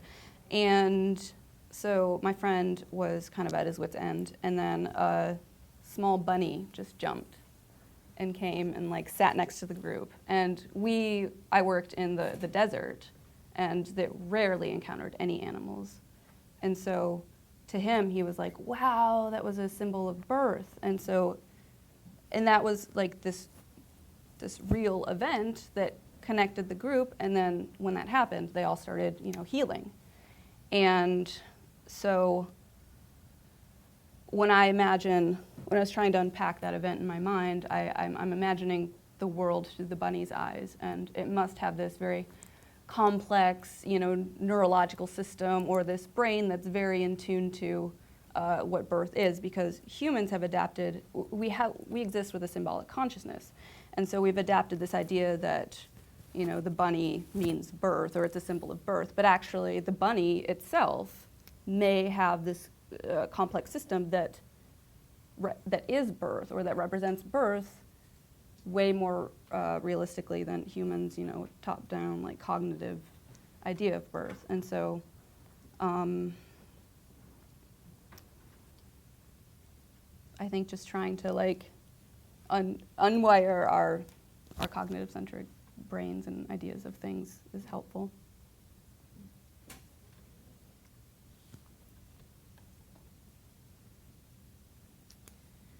So my question is around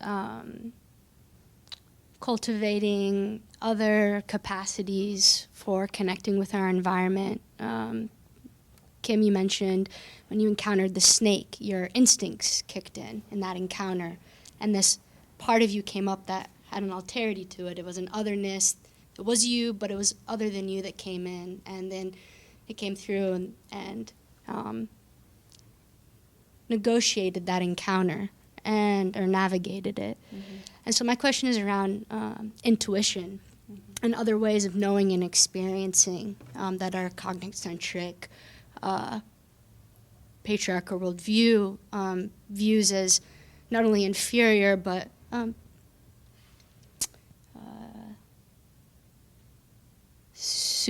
what's the word? Not supernatural, but superstitious. Superstitious. Thank you. I feel bad saying that because I don't think that's superstitious. Superstitious. And I lost the other part. That thinking is really a privilege. It's a newer development that's a privilege to have. Your survival needs are met, and then maybe you have the time and the motivation to think. But we all have instinct and we all have intuition, even if we've been conditioned out of it. It's still there for us. We don't need education for that. We don't need to be raised in a certain culture. It is an innate part of our being. So my question is, what role does intuition and other ways of knowing and experiencing come into cosmopolitics so that maybe we can have a democratization of the species? How can we know what the tree wants? How do we live into having a relationship with the tree so we can actually hear what it's saying? One of the things I'm interested in doing is breaking down the distinction between what's cognitive and what's bodily, or what's intellectual and what's intuitive. It's one of the things I remind myself of is that my thoughts are something that my body does.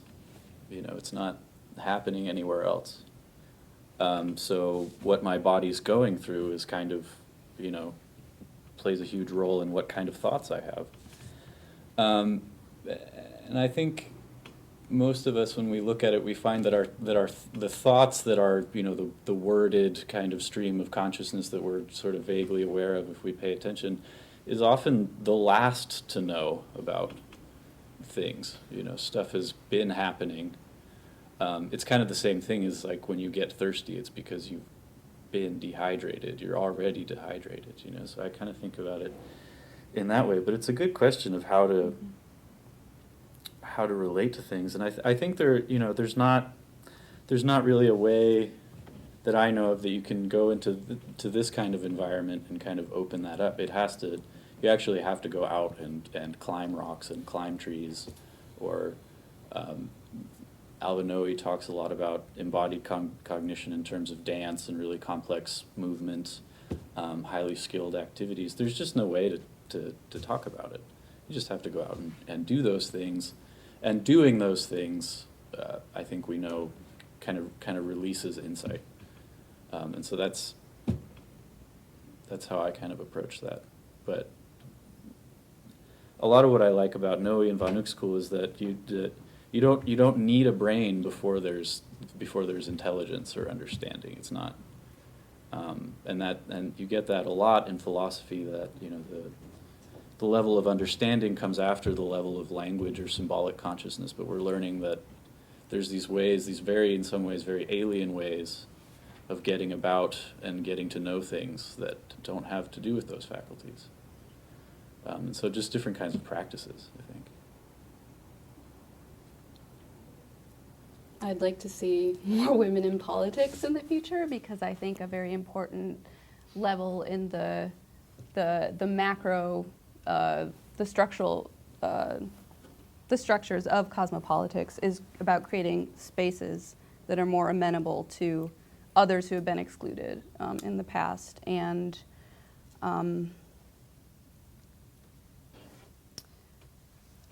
our history and our civilization in the West, and arguably since we are globalizing, is founded on a very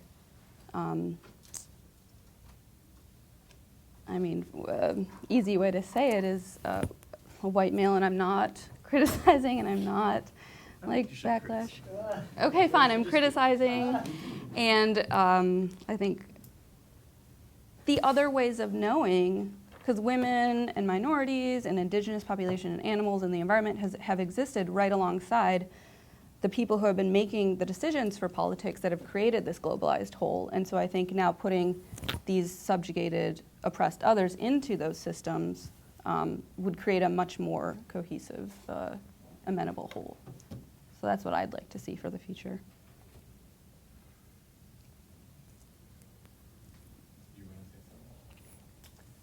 I'll say one thing really quickly. Ethnopsychiatry is an important term to know in this respect.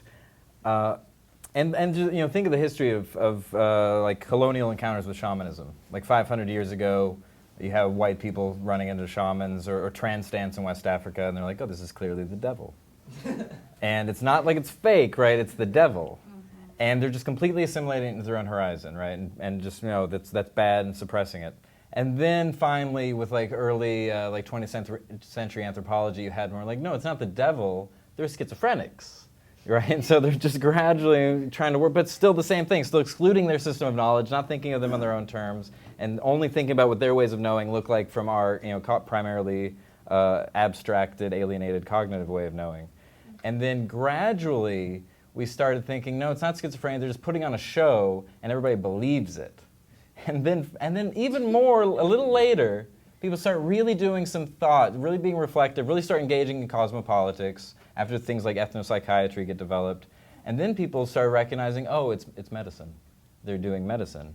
They heal. That actually counts as healing. And one of the things that's resulted in is, for instance, in West Africa, you would normally have doctors who would try and treat spirit possession with medicine. And then it would make it worse in a lot of cases.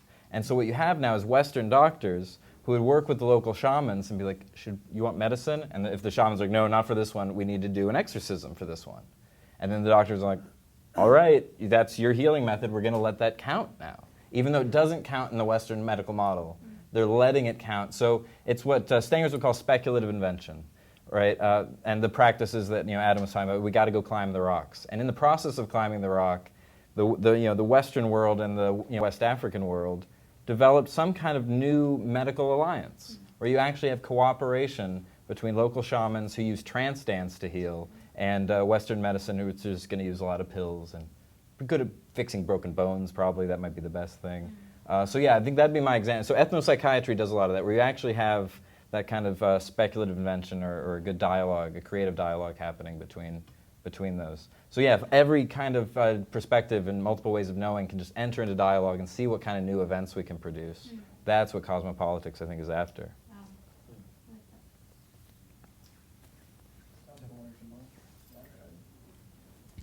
I want to ask kind of a meta question about what we're doing. And just kind of following up on what you were just saying a minute ago, Adam, between the relationship between the body and the sort of stream of words that's going on up here. And what you said earlier about kind of trying to create this bridge between concept and percept. And for me, that makes me think, okay, what are you guys saying while you're up here? And what form is it coming through to me in? Coming over to Derrida and questions of the inside and the outside and the bridge between the two and questions of performativity. And what you said earlier, Sam, about really embracing the vernacular. And, I just want to be honest and sincere and say that when folks read papers in academic settings, whether it be here or at a conference, it's hard for me to stay engaged and to stay present. And I feel like that maybe we need to think about this form of reading papers at conferences in the way that this really underlines a certain binary between the academic world and everybody else, in this sort of division Matt mentioned earlier about maybe folks who just aren't in the same world that we are. And in what ways are we unconsciously supporting certain binaries with the form that our discourse takes? And in what ways is my perception of you reflecting and echoing the concepts that you're trying to relate to us tonight? And I'll just finish by saying I'm really enjoying the dialogue that we're having now, and to my body, it feels markedly different than hearing a scripted paper. And I know that I read your paper before, Adam, and I loved it, and I was kind of getting all revved up while I was reading it, but it was because I could read it at my own pace, and it's difficult to hear it out loud and to feel like I'm not controlling the pacing, I'm not feeling like your pacing necessarily reflects my relationship to you. Everything is pre-scripted. And so how do we think about the forms that our discourse take, and in what ways that reflects the content that Cosmopolitics is trying to champion?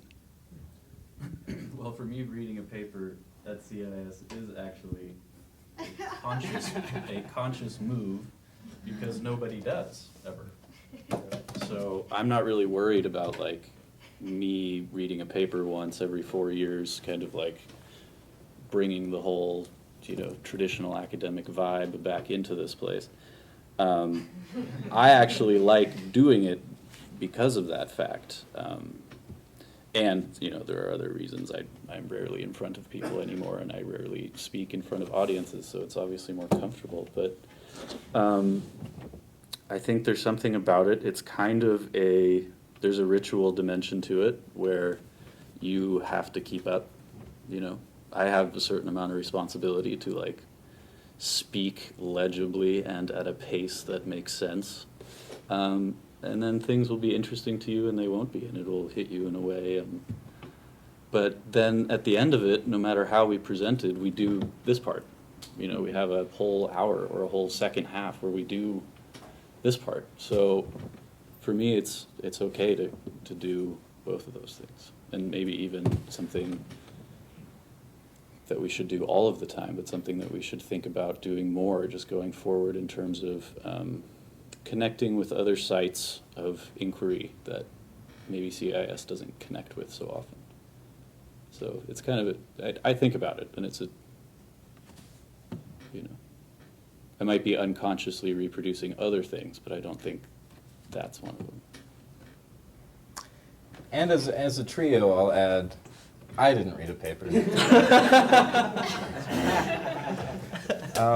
But more importantly is that we are functioning here as a trio. We did this about a month ago. We're going to be doing it next June down in Claremont for the Whitehead Conference. So part of it is also that you could be like, well, it's also white males. And it's like, no, Kim, right? So we actually have a kind of complicated thing here that I might hastily call integration, but I don't want to throw that word around lightly. So yeah, it's a weird thing. And then if I was going to a normal con, I mean, generally I never prepare well, so I end up having to just kind of improvise. But at a normal conference, I'd be more like, well, I'm going to shake up their attitude, and I'm just going to do some, improv presenting and be really dynamic. But really, like Adam's point, coming to CIS, it's like, we should just read papers and do like proper research, because that really is something that's generally missing, right? It's we have problems integrating with the mainstream.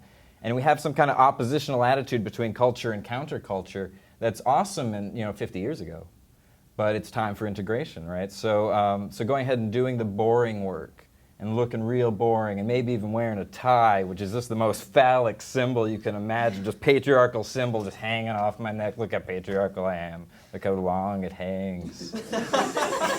And then people look at that and say, well, that's oppressing me, and I feel like you're representing a culture that's destroying the planet. I'm like, right, and you know what? Demonizing those people isn't going to help, right? So that's the kind of integration. So I like that you pointed that out, because it's definitely something we talk about, and something we complain about at every conference we go to. Oh, people reading their papers is the most boring thing. It's not engaging. Where's the body? Where's the emotion? And stuff like that.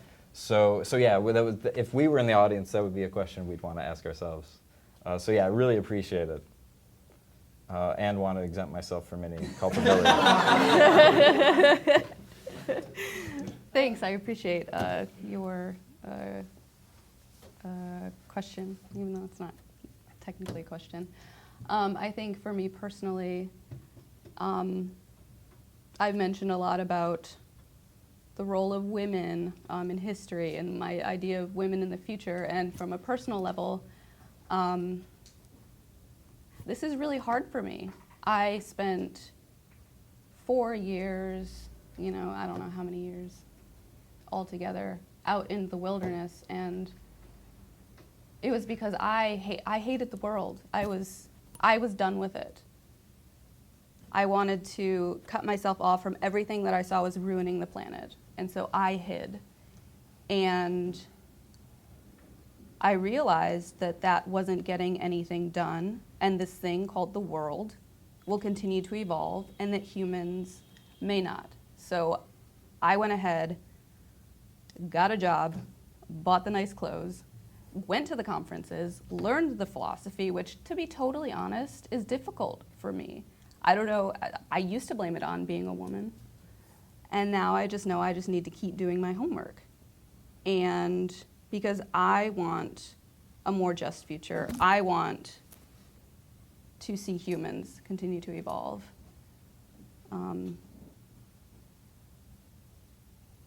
That's it. Nice. Yeah. Last question. Last question. Yes. First of all, thanks so much for the presentations. They were awesome. And I just wanted to maybe bring it back to the beginning with the division of self and other, and then back to meaning. And it really resonated with Jess's inquiry and Travis's, actually, in the sense of, like, first of all, I guess with Jess is like, how do we actually get to know the other, literally? It seems as though the best answer I have for that actually is to have a non-ordinary state of consciousness experience where you can transcend yourself. The whole idea of transpersonal, from the division of self and other. It really helps to be able to free your ego, to allow yourself, your mind, your being, to potentially merge and participate with the other, to know it more effectively. I was also, and I think the reading of the papers actually is part of that, because it's less transpersonal. You're actually in a relationship with your words, not us on some level, and I think that's what Travis is kind of pointing towards them. Also, about meaning, I heard this, it was a religious show on Sunday morning, just randomly, and it was this guy talking really eloquently about, there was a strong atheist on stage with him, or he wasn't, he was talking about an experience where a strong atheist was on stage denying meaning, and obviously the religious person was saying there is, and the religious person said, if there was a child here and someone came up and with a machete and chopped him up into pieces, would you say that was wrong? And the atheist had to say, I wouldn't say it's wrong, because he didn't believe in right and wrong. He'd said it would make me extremely uncomfortable. I wouldn't like it.